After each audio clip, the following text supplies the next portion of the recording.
Hello, and welcome to a presentation on managing aircraft movements. The Flight Safety Foundation has estimated that the worldwide losses from aircraft damage at over $7 billion from ground accidents.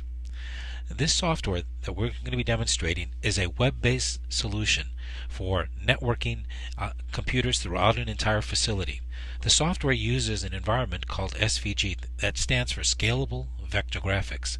That means that your facilities, the aircraft images, can be zoomed in, zoomed out to help you understand better the exact placement of aircraft location. This software tool, though, will start with a presentation where we'll take a satellite image of an existing facility. That facility has 5 hangars, a ramp, 2 shifts, a line manager, 18 linemen, 5 customer service representatives, and 10 new jobs a day. And they offer in these different facilities interiors, avionics, maintenance, paint, and they serve aircraft anywhere from as large as an A340 to some of the smaller Falcons. What the software does, though, is it allows everybody from the lineman to the line manager to customer service representatives, training, account management, all the way down to the actual person towing the truck to actually see a common visual of the facility as well as real-time data.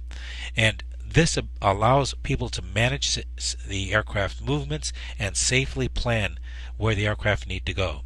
In this aerial view, you'll see that we've dropped in a number of aircraft, and we're taking some of the images of the aircraft and show how the aircraft can be planned to move them into the correct location. We're also showing you how you can manipulate the aerial. In this particular case, we're also showing how we have instilled into the drawing a 3-foot rule, so that if you have a minimum distance of 3 feet or a minimum, as the aircraft becomes within that 3 feet environment, the software will alert you to that potential movement.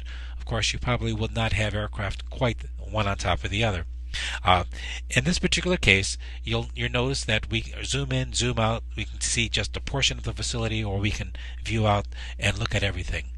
One of the other real powerful tools in the software is, of course, that some people work with just one hangar.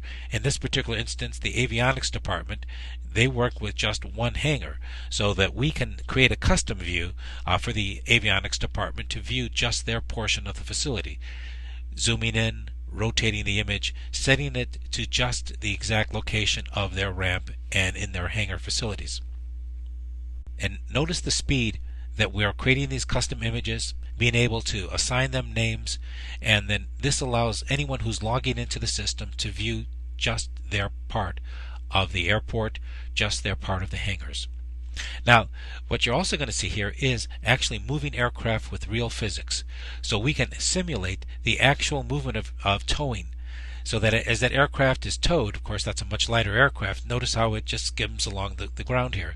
And here we have a much larger aircraft, and we can also simulate how it would move through the facilities. And again, with the 3-foot rule, the software will also alert us as we get close to other aircraft. In this particular case, we'll also affect the swing of a wing so that the aircraft can be shown to move and to rotate just as it does in real life.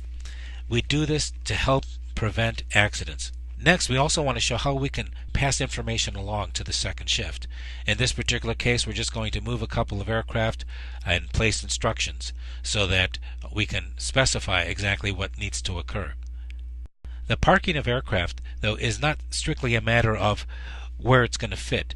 It also depends upon what work that aircraft needs. It also depends upon the departure schedule for that aircraft.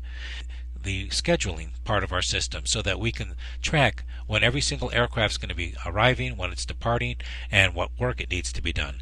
This is part of the scheduling system that helps people make decisions about where to actually park the aircraft, how long it's going to be there, and who has to see it. Rolling over the mouse also gives end users information, so that as you see here, when you roll over a particular aircraft, you can get departure information, you can get, of course, the tail numbers and any other identification that will help you better identify what aircraft that is and what needs to happen next with it. The software also allows you to work with CAD drawings. The real value that you'll get from a CAD drawing is that we can specify much more information about the hangars. particular obstructions that might exist in a hangar, tool areas, maintenance areas. All of this can be placed into a CAD drawing that is very difficult to do using an aerial photo. So there's advantages for this. There's also advantages in that with the having the drawings, you can also specify a lot more particular information relating to the bearing capacity of the pavement in a particular hangar or in a particular ramp area. All of this information can be maintained in the file. Height restrictions that might exist from a canopy that exists on a certain location. All of this information, working with a CAD drawing, gives us a bit more flexibility. However, please don't be discouraged in feeling that you have to really choose one from the other, because you can really have different types of drawings and use them for different purposes. Whether you're planning an air show and you intend to use the field, or if you intend to do a maintenance area and you have a very tight maintenance fabrication going on. In this particular drawing that we're looking at here, again, this is a fixed-based operator that has 8 linemen that are working all over this fairly substantial area, parking both tenants as well as transient aircraft. The real value for our software for someone in this particular area is, of course, it helps them manage the safe parking of the aircraft. They can really make some solid decisions on how the aircraft need to be parked.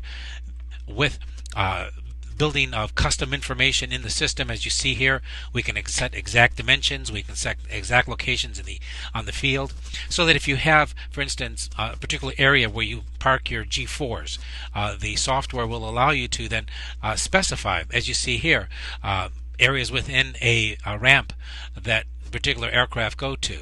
And with the drawing tools, you can specify a particular color or a shade or a shape to specify for people who are parking the aircraft what needs to go there.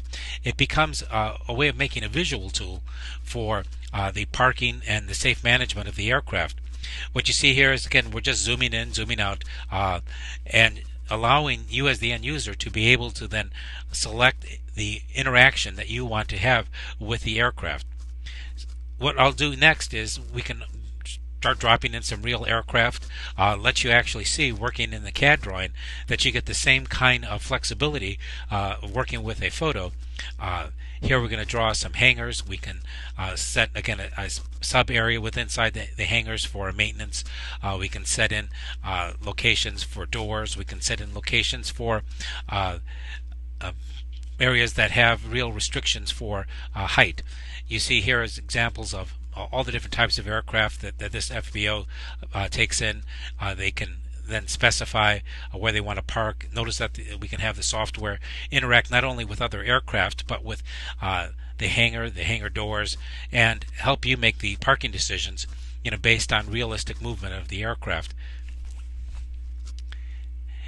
In this particular case, what we're doing is specifying particular locations on the ramp where those aircraft go. And notice that when you click park, the aircraft automatically are moved to that location.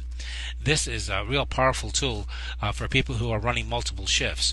And the aircraft, of course, go into a reception area, but then have areas, whether they're tenants or transients, where you traditionally want the aircraft to go.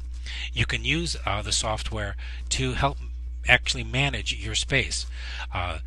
We also help you manage the size of the doors. Multiple people have multiple locations where they keep doors. So with our software, you can set whether you have the doors on 2 sides, 1 side, whether the doors are particularly narrow, so that we help replicate the actual movement of the aircraft to the doors.